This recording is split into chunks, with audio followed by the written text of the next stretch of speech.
YouTube. Smooth 98.1. It's a Tech Friday edition of Business Express right here because it's a Feel Good Friday. So let's get straight into it. I'm Shopper Martins here on Smooth Breakfast, and I have got Rotis and our guest for today, Fisayo Durajai. Good morning, gentlemen.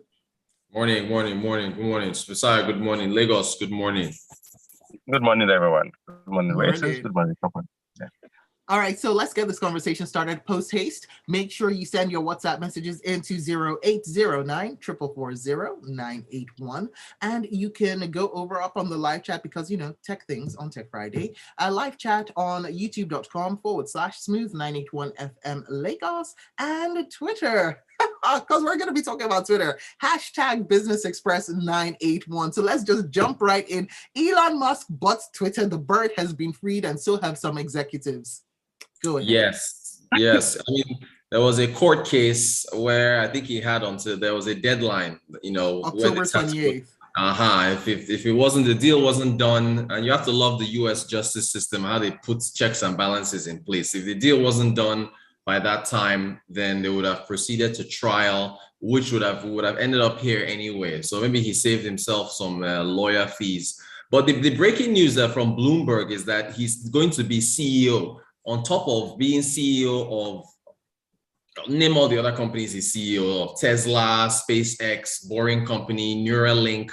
So I'm going to be interesting to look at Tesla shares to see how they trade, with how investors in Tesla feel about him taking on another role. This is the issue that Jack Dorsey ran into when he was CEO of Twitter and then also became CEO of Square. So how Elon Musk, who famously said he doesn't get any sleep and doesn't get any rest, how he juggles that would be interesting. So that's just breaking news just a few minutes ago. But look, he's taking over. But interesting enough, I want to get Fisayo's thoughts on this. He put out a tweet to advertisers saying that, look, Twitter cannot be a free for all for people to just come and say what they want without consequences. And that he wants it to be a welcoming place that is warm and so on, which is kind of went against what he said earlier, where he said that he didn't like the fact that people were being censored, and free speech to be allowed to reign free. So, it looks like he's trying to warm up to advertisers and recoup he just spent $44 billion. Why won't he? Exactly. So, Fisai, what do you think? That's exactly. I've said the same thing to Rotus in private. Like, what they're trying to say to advertisers. Oh, hey guys, terrorists will be using our platform to terrorize anybody that wants to terrorize. It's free speech. Let's do it. No, that's not what's going to. That's 1.4 billion, right? So it needs to recoup its investments. But that said, right? I don't think that Elon at any point suggested that it's going to be a free for all. He had said at many times that Twitter will not create rules by itself or for itself, but has to follow the laws of the land that is operating in, right? So if the laws allow someone to say something, Twitter will not ban the person because the person is not breaking the laws, that is operating, that is governing the jurisdiction which this person is operating from. And I think that's a fair compromise. Right, that's a fair compromise, for everyone to have. Of course, there are questions around. Okay, so for instance, when the Nigerian government banned Twitter, for instance, right, with Elon Musk's assertion, right, he would comply with that, right. But Jack Dorsey instead would fight the Nigerian government to ensure that Nigerians are able to use Twitter even when the government says no, right. So that's where the balance really would look like. So how do you make decisions in that situation? Right. So many things that people say on Twitter that are not, that get people angry, which is fine, right? There's no right to nobody has the right not to be angry, right? But again, in 2022, people can say many things that gets many people angry, right? And you don't get to put them in the stockades or push them out into the wilderness. Exactly. So that's what this is. So right now, one of the first things he did that he has reversed all the life bans on Twitter because it doesn't make any sense, right? That people are restricted from Twitter for tweeting what they have to tweet, right? Especially when there is no law against what they said, and of course, all of that. So I guess those are the things that Elon is bringing, and of course other things around, building a better community to ensure that yes, Twitter innovates. I guess the problem that Jack Dorsey had is that it was clear that Twitter was a side also for him, right? It was clear there was no innovation for years, nothing was moving. But of course, Square on the other hand was growing, which is where he has most of his wealth from. So they're like, guys, you're not treating this Twitter, as though it's an important company to you. So what are you going to do? So that's the question. But now, Elon, I think the first thing I'll say is that Elon is not Jack, right? They're two different people. Jack cannot manage, Jack's a great guy, but it's what it is. Let me not say what the word fast my mouth. But Elon Musk has proven that yes, he can manage 4 companies today. I think the 5th one is probably going to kill him. So again, and also it's also interim, right? So it's what it is. We'll figure it out as things unfold. All right, real quick, Benga has something to say. He says Elon Musk, the man of controversy. Hold on. Finally bought Twitter. We will see how the company does from here. Expect a wild ride. Those extremist groups will be grinning from ear to ear. All right, moving on. Let's quickly touch on Meta. The third quarter numbers were not impressive.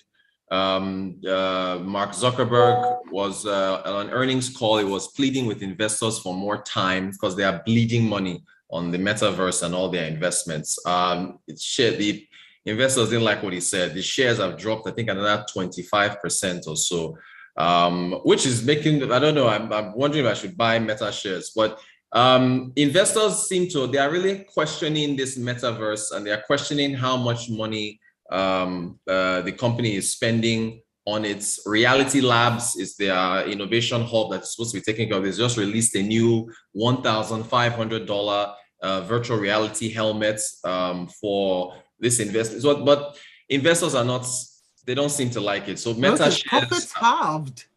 Yeah, the profits halved. As an investor, I would hate that. He's lost about 100 billion. That's Mark Zuckerberg's own wealth. It's on paper 95 billion. Yeah. So I don't know. I'm excited. I personally am excited for the Metaverse and what it brings forward, but it doesn't look like investors for now. They don't see the use case. I don't know, Pisaya, what you think about what's happening with this share. Are you buying if it's a Metaverse stock? No. Meta stock. Excuse me. No, not yet. I think you still go low, go further lower before I buy, right? But again, I think that this is a typical tension between visionaries and investors. Investors want short-term gains, quarterly earnings call. That's what they want. If you're not making profit in a quarter, like just 3 months, get out. We need more.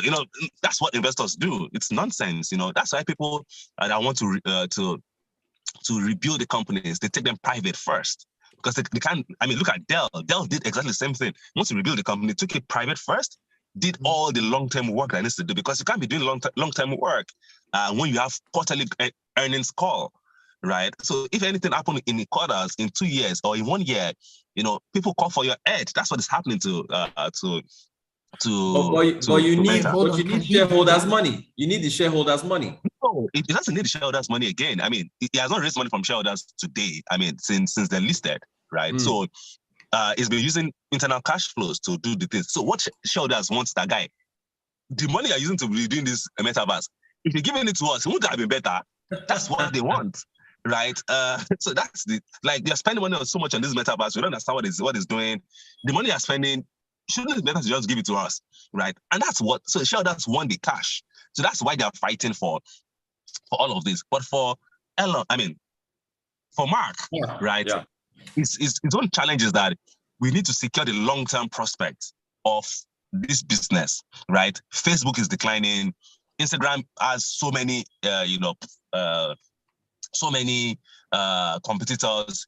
The devices are already building up, privacy walls against them, so they can't target advertising properly. Like Apple has done. Samsung probably do something similar as well. We have all of those challenges, right? So it's important that the CEO take a step back and think about the long-term future of his business. The question I have is that, is Metaverse the future? I don't know. right? But I think that I might have taken a different approach. What approach I would have taken, I don't know still, right? So that's his job to figure out. So for him, he's saying that the metaverse is the future, right? So that's why he's trying to secure the future of the business. So from that point, people can disagree with him on that point. Like, okay, we agree you need to secure the future of this company. Is going through this metaverse route the best way to secure it? That's what is up for debate. Not whether or not to secure the future or not. All right. Hey, I saw a Tesla in Lagos. I went to the movies on Wednesday, and I saw my first ever Tesla up front. Why would anybody buy an electric car and bring it here? Besides, is this a flex that they have money, or what is the? Because I think we've seen 2 or 3 Teslas in Lagos. Not to have to queue up at petrol stations and worry about when their petrol is going to become scarce. Yeah, but how do you charge it though? Is it your generator? Generator and light. We already have subsidized light here. For people who are in other countries where electricity is more expensive, they're already going into electric cars. Hold on, this is Shoppa taking over. Fisayo, over to you. Yes, I mean, it's great. I wanted the Shoppa's opinion, so just please continue. Before you come out, wipe away my. So I'm just saying, in other countries where electricity is more expensive, you see people going over to electric cars because they're like, it's even though the electricity is expensive, it's still cheaper than having to buy petrol and diesel and whatnot. Over here, we've got, okay, fine, subsidized petrol, unsubsidized diesel, but also subsidized electricity. All they need to do is have their own personal charger. It takes, 8 hours overnight? Put your generator on.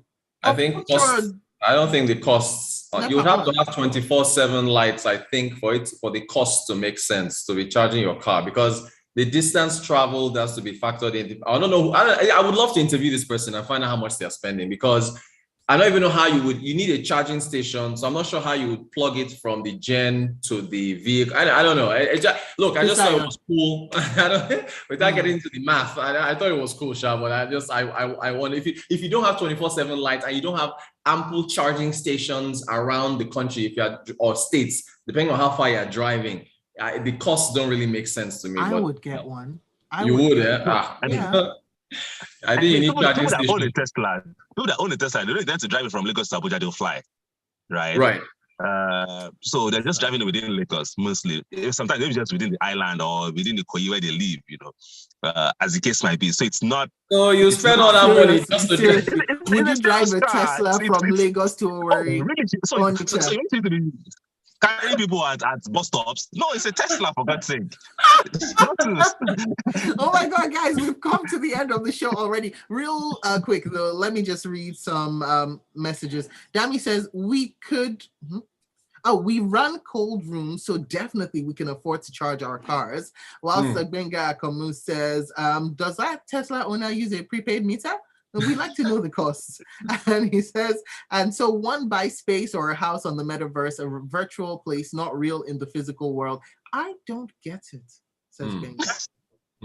Yeah, I'm still with you on that one. I'm slowly trying to get it, but it's not working just yet. All right, Rotus, find him up on Twitter at Rotancode, on Instagram at Rotancode, on Elon Musk's Twitter. Yes, where he's still allowed. Everybody's allowed now. I mean, we'll be magnanimous to you, Rotus. We'll ban you. All the negative things you say, we'll ban you. Don't worry. We're magnanimous in victory. Oh, hold on. We've already I forgot to read some of the YouTube messages. Chauko says, dear Shoppa, you still need fuel to power your generator anyways. Use a petrol one. Mustafa says, electric car that will use diesel or petrol to charge the car. Question mark. I still believe it can work. Because if your generator is already on, you're still going to charge it. Anyway, I don't know. Yeah. Anyway, Fisaya is in favor of Twitter, so find him at Aramo Fisaya up on Twitter as well. Gentlemen, it's been a blast.